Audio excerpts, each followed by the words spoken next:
Halo Kak, selamat sore. Selamat sore, Kak. Oke, kayaknya kakaknya bahagia sekali nih sore ini. Iya, tadi tuh aku lagi ini kan, Kak, abis dari kampus. Terus Dari tuh kampus. iya, terus tadi tuh dibeliin momoyo. Oh, dulu Momoyo. Iya, Oh, sama iya. teman aku. Oh, dapat traktiran dari temennya. Iya, Oh, Kak. gitu. Oke. Kakaknya nyinggung kampus nih, berarti kakaknya Iya, kuliah. udah kuliah. Udah kuliah. Masih terlihat baby face nih. Aku tadi ngira yang kakaknya masih SMA. Iya, sebenarnya aku tuh maba baru Oh, semester maba. satu Oh, baru ini. semester 1. Oh, Iya. iya. Heeh, heeh, heeh. Iya, Kak, masih semester satu, masih fresh banget, Masih tapi udah fresh. konseling ya, Kak, ya. Aduh, iya. Iya nih. Gimana nih kakaknya bisa tahu di sini ada konseling? Kok tadi sih, kemarin tuh aku kan searching di internet gitu kan, Kak, di Instagram. Nah, terus tuh tiba-tiba muncul di beranda aku tuh soal konseling gitu. Terus aku kan Oh. kepo, konseling tuh apa sih, gimana. Hmm. Ternyata tuh uh, terus pas aku searching ada nih kayak satu klinik gitu buat buat konseling. Oh, iya benar. Terus kakaknya datang ke sini nih. Iya. Iya. Gimana perjalanannya tadi ke sini? Setelah beli momoyo langsung ke sini gitu. Iya, aduh, tadi tuh macet banget sih, Kak, sumpah, apalagi sore-sore macet. Ya ampun, udah capek banget, macet Oke. banget tadi, Kak, ya ampun. Ya ampun, ya ampun. Kita di awal nih, kita perkenalan dulu gimana? Boleh, boleh. Oke, sekarang nih kakaknya perkenalan, kakaknya namanya siapa? Oke, sebelumnya perkenalkan, nama aku Deshiva ini, Kakak, biasa dipanggil Eca kalau di kampus. Kalau di rumah? Kalau di rumah tuh aku dipanggilnya Shiva. Siva. Iya. Kayaknya lebih nyaman dipanggil Ecanya apa Sivanya nih? Aku kalau lebih nyaman sih aku lebih nyaman dipanggil Eca sih, Kak. Eca, Kak Eca. Iya. Berkuliah. Kuliah di mana, Kak? Aku kuliah di UM, Kak. Di UM. Jurusan apa, Kak? Masih maba. Iya, aku sekarang jurusan bimbingan konseling, Kak. Oh, BK, bimbingan Iya. konseling gitu. Oke. Oke, sini saya izin perkenalkan juga ya. Iya, Kak. Nama saya Dela Citra Sena, kakaknya bisa panggil aku Dela. Aku di sini akan ngebantu kakak buat nyelesain apa yang kakak ada permasalahan di diri kakak gitu. Iya. Nah, dan aku juga bakal ngasih beberapa masukan-masukan nantinya yang mungkin aja bisa kakak gunakan gitu. Oke, Kak. Oke, sebelum kita mulai bercerita nih kak, kakaknya bisa bercerita secara luas nih di sini. Bercerita apa saja yang ada di hati kakak, di benak kakak, yang kakak pendem gitu, biar lega nantinya kakak bisa bercerita tanpa takut rahasia yang kakak ceritakan bocor, karena asas kerahasiaan di sini benar-benar erat kak, kita pegang erat-erat asas kerahasiaan. Yang tahu masalah kakak hanya diri kakak sendiri, dan saya yang jadi konselor di sini gitu. Kakak siap buat? Siap. Harus siap ya kak. Iya. Kayaknya semangat banget nih. Benar, masalah apa sih kak kira-kira kok? Tapi kakak ini kan sangat ceria ya datang ke sini. Ada permasalahan apa kak? Sebenarnya tuh ya gini loh, Kak. Aku kan sekarang maba ya, Kak, Ya. bimbingan konseling nih. Tapi tuh aku tuh sebenarnya aku nggak tahu ya, Kak, ada bakat atau enggak di bimbingan konseling ini. Terus tuh aku pas udah ngejalanin nih, ternyata aku tuh kayak kayak ngerasa nggak cocok gitu loh, Kak. Aku nggak punya bakat di sini sebenarnya ya, Kaknya ya, Kak. Sebenarnya ini tuh SNBT kan, Kak, aku keterimanya. Terus tuh dulu SNBP tuh aku tuh pilih di sastra. Aku tuh pilih prodi seni tari dan musik. Nah, terus karena itu kan butuh portofolio ya, Kak, kalau mau ke sastra tuh. Nah, di situ tuh HP aku tuh nggak mendukung. Terus tuh tempatnya itu tuh juga aku nggak punya kan, nggak ada tempat yang bisa dijadiin buat video gitu loh kak. Kan kalau seni tari dan musik tuh uh, portofolionya itu ada kayak drama, terus ada nari, ada nyanyi juga kan kak. Nah terus tuh ruangannya itu diatur gitu loh kak, harus di tempat kayak gini lah, ukurannya segini lah, terus angle kameranya kayak gini lah. Itu tuh aku tuh nggak ada semuanya kak. Jadi ya udah pas upload portofolio itu tuh aku ya kayak seadanya aja, karena kan itu SNBP ya kak. Kalau misal nggak apa namanya, nggak diambil kan juga sayang tuh. Jadi kakaknya nih ngerasa nggak punya passion di BK ini, malah awalnya yang sebenarnya pengen di seni tari gitu. Iya aku tuh ngerasa nggak punya passion gitu loh kak. Terus tuh di BK tuh kayak aku nggak paham banget materi-materinya itu kayak gimana. Terus tuh apalagi tuh ada kayak psikologi pendidikan, aku tuh sebenarnya nggak paham gitu loh kak, nggak terlalu paham sama kayak ada teori-teorinya, teori apa aku tuh nggak tahu.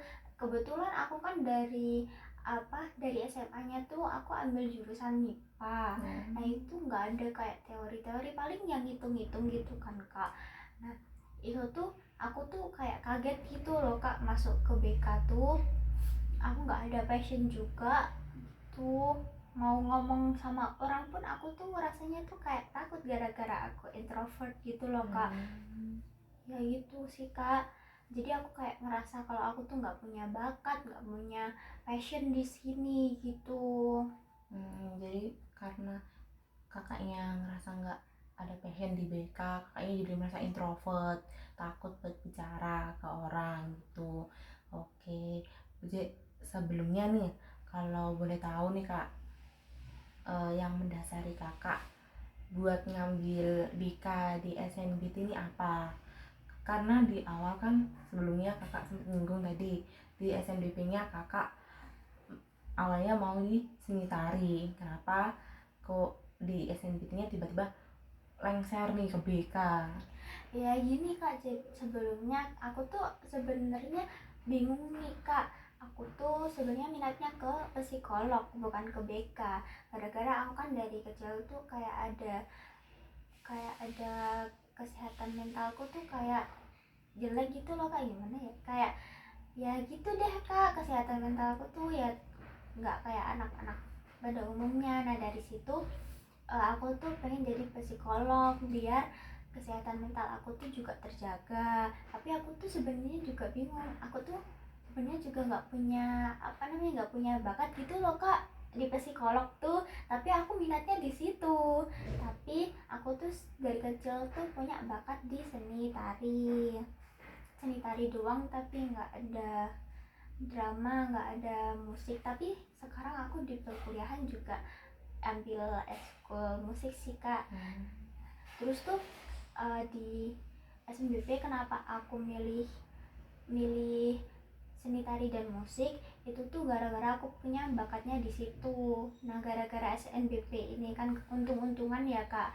Nah terus aku lihat di nilainya SNBP di seni tari dan musik ini tuh nilai aku yang di eligible itu tuh masuk. Akhirnya ya udahlah aku daftar di situ, tapi ternyata ada portofolionya. Nah di portofolio itu aku baca-baca nih di guidebooknya, ternyata itu tuh aku tuh kayak minim banget gitu loh kak punya ininya. Jadi kayak kesannya aku tuh nggak niat bikin portofolio, padahal aku tuh niat banget kak. Kalau masuk di seni tari dan musik tuh juga aku seneng banget gitu. Nah terus SNBT-nya itu aku milih psikologi terus sama bimbingan dan konseling. Nah terus ya udah deh, nggak apa-apa, ya udah minat aku aja deh gitu. Ya udah aku jadi belibet kak, ya Allah kak. Nggak apa-apa kak, pelan-pelan kak. Pelan-pelan kakak bisa bercerita pelan-pelan, ungkapin secara tenang apa yang kakak rasain. Tenang kak, di sini nggak ada yang ngejar-ngejar kakak. Kakak bisa cerita setenang mungkin kak, gitu. Sabar, yang tenang kak, yang tenang. Ya, Mau ya, minum kak. dulu kak? Udah kak. Oke, nah kenapa di aku lanjutin deh kak Iya, ya. lanjutin, silakan kak. Nah kenapa aku di SNBT ini milih psikologi dan BK. Nah itu kan nggak ada portofolionya kak kebetulan, dan aku juga minat di psikolog. Nah sebenarnya aku milih BK itu gara-gara direkomend sama guru bimbel aku. Beliau tuh bilangnya kalau ini loh BK ini juga mirip-mirip kok sama psikologi gitu. Jadinya pas SNBT itu aku milih psikologi sama bimbingan dan konseling. Nah alhamdulillahnya tuh aku keterima di bimbingan konselingnya walaupun nggak di psikolognya. Jadi yang mendasari kakak buat memilih BK nih karena awalnya ketolak SNBP, terus kemudian direkomendasiin oleh guru bimbelnya kakak buat di BK tuh. Tapi setelah aku jalani nih kak, ternyata aku kayak nggak ada passionnya. Aku kayak nggak cocok sama jurusan ini. Aku tuh kayak menyesali pilihanku gitu loh kak. Kenapa pas SNBT tuh aku nggak milih seni aja gitu. Terus jadinya sekarang aku tuh kayak kuliah aja gitu loh kak. Nggak ada yang masuk di otak aku. Ada sih dikit-dikit, tapi tuh ya tetep nggak paham secara maksimal gitu loh kak. Terus aku kan anaknya juga kalau nggak paham secara maksimal itu tuh aku juga bingung gitu loh kak ke depannya. Soalnya aku tuh juga anak beasiswa, aku juga kepikiran IPK aku tuh kayak gimana nanti kalau aku nggak beneran, kalau aku nggak paham gitu. Jadi kakaknya nih kecewa, berimbas ke kakaknya jadi takut nanti ada apa-apa dengan beasiswanya. Karena dari kekecewaan itu kakaknya ngerasa waktu di pelajaran sedikit terganggu. Oke kak, bener, emang bener kak, kalau emang kita lagi kecewa nih kak, banyak hal yang fokusnya akan terganggu kak, bener banget itu, aku tahu tanya kakak itu. Nah kalau kita masuk nih ke rasa kecewanya kakak nih kecewanya karena kakak ada di BK atau kakak kecewa karena kakak ketolak seni tari? Sebenarnya aku tuh kecewanya gara-gara aku ternyata nggak punya passion di BK. Terus aku menyesal kenapa kok aku pilih BK ya, aku jadi nggak bisa mengembangkan bakat aku gitu loh kak. Gara-gara aku tuh kan bakat tari ini tuh dari kecil banget kak, aku dari TK. Nah dari TK itu aku juga udah menang lomba gitu loh kak. Kenapa kok aku nggak nerusin aja di perkuliahan gitu loh kak. Jadi sebenarnya aku juga kecewa sama diri aku sendiri. Nah terus di rumah itu juga aku nggak ada yang ngarahin, jadi aku tuh ya sendiri aja gitu, mau pilih apa dibebasin gitu. Terus aku tuh jadi kayak nggak ada pandangan gitu loh kak ke depannya itu kayak gimana. Nah dari situ aku kayak ngerasa kecewa aja sih sama diri aku, kenapa kok aku nggak ambil seni tari aja ngikutin bakat aku, kenapa kok harus minat aku cuma gara-gara kesehatan mental aku gitu loh kak. Jadi kakak kecewa karena kakak nih gak punya passion di BK dan akhirnya kakak kayak menyesal kenapa waktu SNBT nya juga gak memilih seni tari. Kakak jadi nyalahin diri kakak sendiri gitu. Aku tuh suka sedih aja gitu loh kak. Ya kalau di Jawa mah disebutnya eman-eman gitu ya kak. Iya benar. Eman-eman banget kalau misal bakat aku tuh jadi nggak keasah gitu loh, nggak berkembang gitu. Cuma gara-gara aku tuh minatnya tuh di psikolog gara-gara kesehatan mental aku gitu. Jadi aku kayak ngerasa sedih aja, kenapa sih kok aku tuh nggak lanjut aja gitu kembangin bakat aku. Kan nanti kalau misal bisa ke nasional terus bisa ke internasional itu kan bisa dapat beasiswa lagi, lanjut S2 lanjut S3, terus nanti kan jadi prospek kerjanya tuh juga luas banget kan. Di situ aku tuh kayak menyesali pilihanku gitu loh kak. Terus aku juga mikir kalau aku terus-terusan nggak paham kayak gini gimana nanti aku di kerjaan nanti gitu kak. Jadi kakaknya ini kecewa gitu, wajar kak, merasa kecewa karena hal-hal seperti itu emang wajar, tapi kita juga nggak bisa menormalisasi kekecewaan itu ya kak. Oke nih, jadi gini nih, kembali lagi ke kasusnya kakaknya ini. Berarti kakaknya ini merasa sekarang salah jurusan gitu. Oke. Ya aku ngerasa salah jurusan aja sih kak, soalnya ternyata aku nggak punya bakat di sini. Tapi sekarang aku udah pelan-pelan udah mulai nerima. Terus temen aku juga banyak yang support banget sih kak, banyak banget yang support aku. Ternyata juga teman-teman aku tuh pada salah jurusan juga sih kak, jadi kayak senasib aja gitu ngerasanya. Iya, jadi kayak lebih sama-sama gitu loh kak, ngerangkul sama-sama gitu, terus kayak belajar bersama. Tapi di situ aku juga masih ada kayak rasa menyesal gitu loh kak, walaupun udah banyak yang support, teman-teman aku juga support, terus kita juga udah bareng-bareng gitu, tetap aja tapi aku ngerasanya tuh kayak kecewa aja gitu kak. Jadi meskipun kakaknya ini udah punya temen yang saling support dan dengan nasib yang sama, tapi kakaknya tetap merasa kecewa ke diri kakak sendiri karena hal ini gitu. Iya, aku tuh kayak ngerasa kecewa banget, kenapa sih aku harus ambil BK ini, kenapa sih aku nggak melanjutin di sini tadi aja. Oke, saat rasa kecewa itu datang nih kak, apa yang kakak lakuin? Pas rasa kecewa aku datang tuh kak, terus tuh aku tuh suka nginget-nginget dulu tuh kenapa aku bisa milih ini, apa sih faktornya nyebabin aku tuh mau masuk BK, mau masuk psikolog, padahal aku tuh nggak punya bakat di situ. Nah di situ aku mikir-mikir lagi, ini juga aku tuh kuliah buat apa namanya, ngangkat derajat keluarga aku gitu kan kak. Terus uh, apa namanya, di sini aku juga merantau, di rumahku ada keluarga aku yang naruh harapan di aku gitu. Nah dari situ aku tuh kayak langsung muncul semangatnya buat belajar lagi gitu loh kak. Aku harus lebih apa namanya, lebih bisa mengatasi kekecewaan aku ini. Aku harus bisa bahagiain orang tua aku harus bisa bikin bangga orang tua aku gitu. Itu sih kak, kalau aku lagi kecewa gitu tuh aku suka nginget-nginget gitu alasan aku kenapa kok aku mau kuliah, aku mau masuk BK gitu. Jadi yang kakak lakuin adalah mengulas balik masa-masa kakak biar bisa berada di posisi ini ya begitu.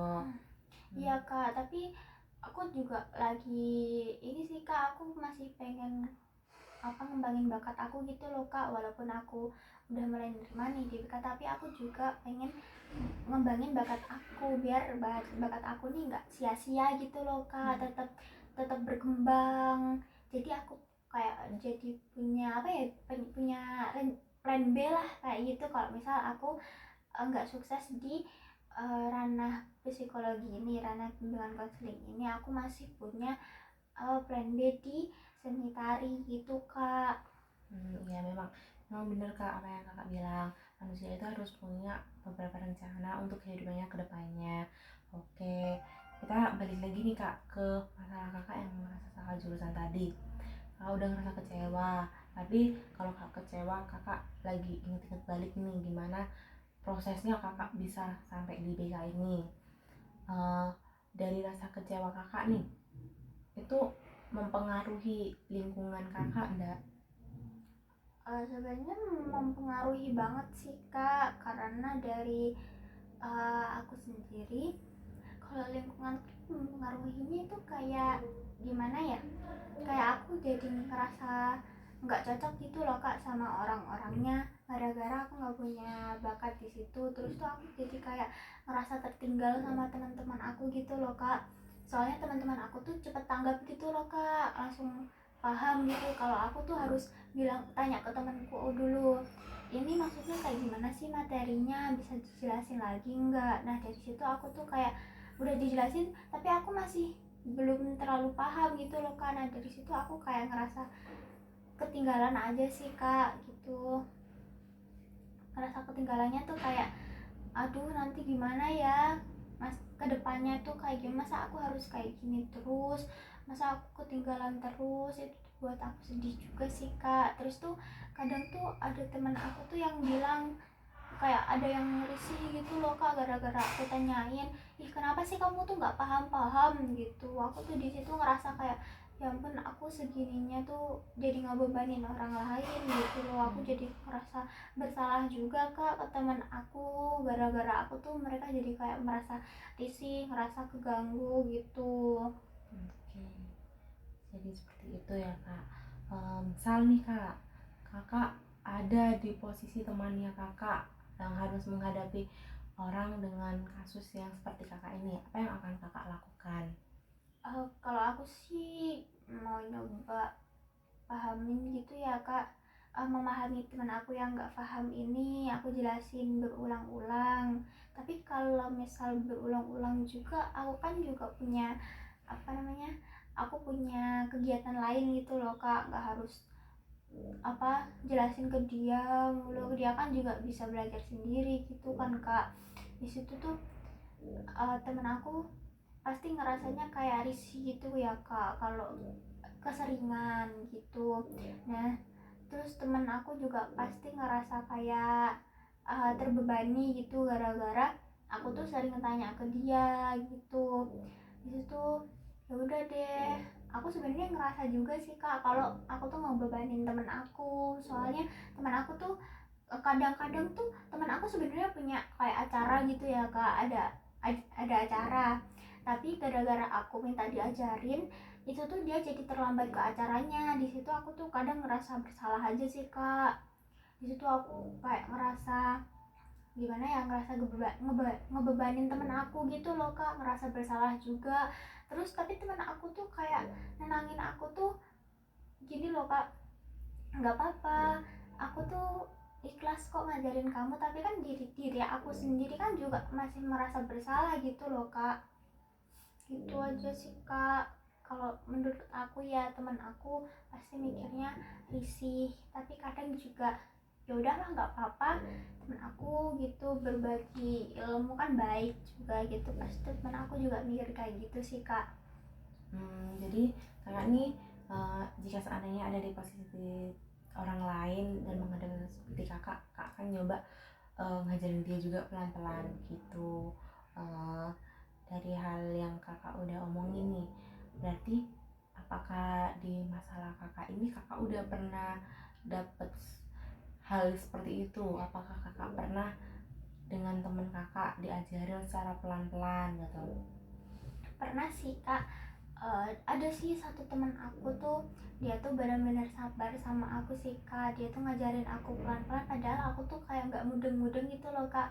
Dia tuh ngajarin aku pelan-pelan gitu. Sebenarnya materinya itu kayak gini, sebenarnya inti dari mata kuliah itu tuh sebenarnya tuh kayak gini gini loh, ini tuh bla bla bla bla gitu kan kak. Dijelasin bener-bener pelan-pelan banget, runtut banget dari bab 1 sampai bab terakhir gitu. Dan di situ aku tuh kayak mulai rasa paham gitu loh kak, dikit-dikit. Terus di situ aku juga sempat belajar juga sih sendiri pas dia nggak ada gitu. Tapi kalau aku nggak ada yang nggak paham, itu tuh aku tanya ke teman aku gitu kak. Begitu ya kak ya. Oke, jadi kita udah bicara nih problemnya kakak tentang masalah jurusannya kakak, terus kecewaannya kakak. Habis itu kita juga udah mencari nih jika dari sudut pandang orang lain menghadapi situasi yang problemnya dari kakak seperti ini. Nah, kita balik lagi nih kak, kan tadi kita habis bicara masalah dari POV orang lain. Kalau dari POV-nya kakak sendiri, jika kakak mendapatkan atensi yang seperti temannya kakak kan sudah pernah seperti itu ya, dan itu membuat kakak bisa belajar dan paham. Nah memang kak, satu hal itu bisa kita pelajari secara pelan-pelan kak, tidak bisa langsung harus selesai gitu. Aku benar-benar yang tahu kalau kehidupan itu memang proses kak. Itu kakak udah bagus banget udah mau pelan-pelan berproses. Oke. Jadi Kak di sini gimana nih Kak, jika Kakak disuruh memikirkan harapan-harapan kedepannya Kakak itu bakalan bagaimana? Harapan aku tuh bisa lebih mendalami di bimbingan konseling ini sih Kak, gara-gara aku kan nggak punya bakat di situ, tapi aku punya minat. Nah di situ aku tuh ngerasa kayak aku sebenarnya bisa loh, kayak lebih menekuni ini, terus aku bisa sukses di sini sebenarnya tuh bisa. Nah, tapi di satu sisi lain aku juga pengen mengembangkan bakat aku gitu loh Kak. Aku pengen ngembangin bakat aku karena itu kan juga udah bakat aku dari kecil, masa aku sia-siain gitu. Nah aku sebenarnya pengen kayak aku bisa menggenggam dua-duanya gitu loh Kak. Oke, kedepannya Kakak punya harapan nih buat lebih belajar lagi tentang BK, tapi itu nggak luput dengan Kakak tetap bisa di bakat Kakak. Oke, dengan nih harapan Kakak yang seperti itu nih, kira-kira kalau kita renungkan, langkah apa yang akan Kakaknya ambil nih untuk kedepannya? Aku sih pengen lebih menekuni aja sih Kak. Aku mau belajar bener-bener gitu loh, soal BK, materi-materinya itu kayak gimana, terus sebenarnya itu BK itu kayak gimana gitu. Nah terus di kampus itu kan juga ada yang namanya UKM ya Kak. Kalau di UKM tuh kayak ekstra gitu loh Kak. Nah kayak organisasi deh kayaknya, organisasi. Nah aku tuh sebenarnya udah masuk situ, tapi tuh aku belum belum apa ya namanya, belum terlalu deket gitu loh. Deket mana ya Kak, belum apa sih namanya, belum aktif. Nah belum terlalu aktif di situ, aku kayak sering bolos banget pertemuannya gitu loh Kak. Terus aku tuh juga kayak lebih banyak menghindar gitu kalau misal diajakin buat main atau buat ngembangin bakat. Kan organisasi itu juga kadang diundang sama organisasi fakultas lain gitu loh Kak, jadi kayak collab gitu loh Kak, collab antar organisasi, entah itu seni tari, seni musik, rupa dan lain-lain gitu. Nah mungkin langkah dari aku sih, aku mau nyoba buat kembangin bakat aku dulu ya, buat aktif di organisasi itu gitu.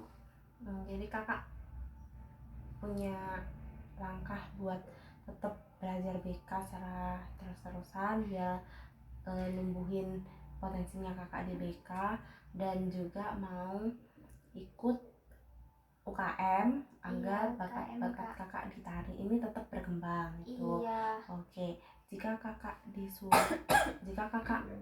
ada kesempatan untuk 1 minggu ke depan nih, Kakak mau ngambil fokus yang mana terlebih dahulu nih? Kayaknya aku sih mau lebih fokus ke ngembangin minat aku aja sih di BK Kak. Soalnya tuh minggu depan tuh udah UTS Kak, jadi aku tuh kayak mau lebih belajar lagi lah BK itu kayak gimana. Aku mau ngembangin potensi aku di BK ini.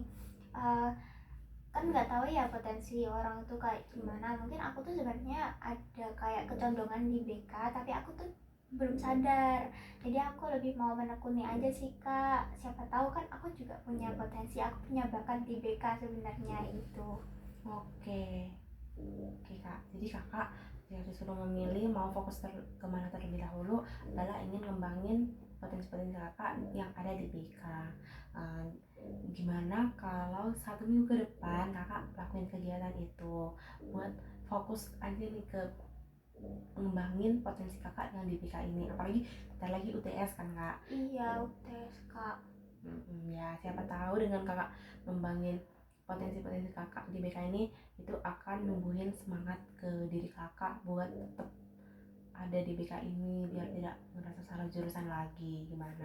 Apakah Kakak siap jika 1 minggu ke depan Kakak ngelakuin aktivitas tersebut? Siap sih Kak, aku kayaknya 1 minggu ke depan juga lebih mau fokus ke BK aja. Aku nggak mau fokus ngembangin bakat dulu, soalnya itu kan juga bukan apa ya, bukan prospek kerjaku yang utama gitu. Itu kan cuma plan B aja gitu kak. Ya aku mau aja sih kak. Bisa-bisa aja juga sih kak, kan juga mau UTS juga, menurut aku juga efisien sih kak kalau misalnya aku milih ini gitu. Oke. Jadi seminggu depan kakaknya bakal ngelakuin kegiatan untuk lebih fokus ke BK terlebih dahulu. Oke, untuk itu akunnya bakal mantau nih perkembangan kakaknya dalam 1 minggu depan. Jadi karena aku mantau nih buat minggu depan, kakaknya bersedia tidak buat kita ngelakuin sesi konseling kembali? Boleh kak, boleh banget, aku juga kayaknya butuh deh kak. Oke. Kakaknya mau reschedule apa tetap nih jadwalnya? Tetap aja sih kak kayaknya, soalnya aku hari ini juga lagi free, matkulnya cuma dikit aja. Oke, jadi di hari yang sama dan jam yang sama seperti saat ini. Iya kak. Oke. Sama aja. Oke, sebelum kita mengakhiri sesi ini nih, aku mau berterima kasih nih ke kakak udah berani bercerita, udah berani mengungkapkan apa yang ada di isi hati kakak. Iya gitu. kak. Tuh, kakak udah hebat, kakak nggak boleh merasa kecewa lagi, kakak sudah hebat. Terima Jadi, kasih ya kak. iya. Jadi kedepannya kakak harus lebih ceria lagi. Tadi datang ke sini sangat ceria nih. Iya dong Habis kak. cerita pastinya harus lebih ceria lagi nih kak. Iya nih kak, udah ceria nih kak. Oke.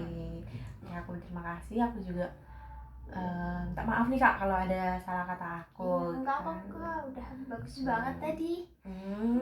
Kita bisa akhiri sesi ini kak. Kakaknya silakan melanjutkan aktivitas kakak sebelumnya atau yang tertunda dari sesi ini. Terima kasih kakaknya udah datang. Terima kasih ya kak. Terima kasih kak. Dadah kak. Dadah.